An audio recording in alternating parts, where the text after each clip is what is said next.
નમસ્કાર, i7 ન્યૂઝમાં આપનું સ્વાગત છે। હવે જોઈએ આજના સમાચાર। જિલ્લા વહીવટી સંઘનો વહીવટ સેમિનાર યોજાયો। નિવૃત્ત હોદ્દેદારોનું સન્માન સમારંભ યોજાયું।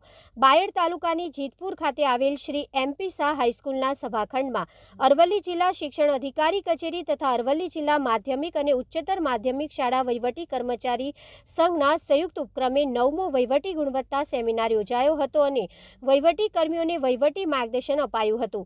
આ કાર્યક્રમમાં અરવલ્લી જિલ્લા વહીવટી સંઘના પ્રમુખ અને મહામંડળના ઉપપ્રમુખ સાઠંબા હાઈસ્કૂલ OS તરીકે ફરજ બજાવતા રાજેન્દ્ર કુમાર કે પટેલ તથા રાજેશભાઈ શાહ, અશ્વિનભાઈ પટેલ, અશોકભાઈ પટેલ વયમર્યાદાના કારણે નિવૃત્ત થતા તેમનું સન્માન કરવામાં આવ્યું હતું। આ સેમિનારમાં અર્ચનાબેન ચૌધરી, પ્રોજેક્ટર ડાયરેક્ટર સમગ્ર શિક્ષા અભિયાન ગાંધીનગર, જિલ્લા શિક્ષણ અધિકારી ઉષાબેન ગામિત, મહામંડળના પ્રમુખ કિશોરભાઈ ડાંગર, મહામંડળના મહામંત્રી મિતેશભાઈ મોદી તથા મહેન્દ્ર P પટેલ, પ્રમુખ સંચાલક મંડળ અરવલ્લી, કેળવણી મંડળના પ્રમુખ ચંદુભાઈ પટેલ સહિત મહાનુભાવના હસ્તે રાજેન્દ્ર કુમાર કે પટેલને શાલ ઓઢાડી સોનાની ચેન અને પ્રશંસિત પત્ર આપી તેમનું વિશેષ સન્માન કરવામાં આવ્યું હતું। મહામંત્રી કૌશિક સોની, કનુભાઈ પટેલ, મહેશભાઈ સહિત હોદ્દેદારોએ સેમિનારને સફળ બનાવવા ભારે જહેમત ઉઠાવી હતી। કૌશિક સોની, બ્યુરો, અરવલ્લી।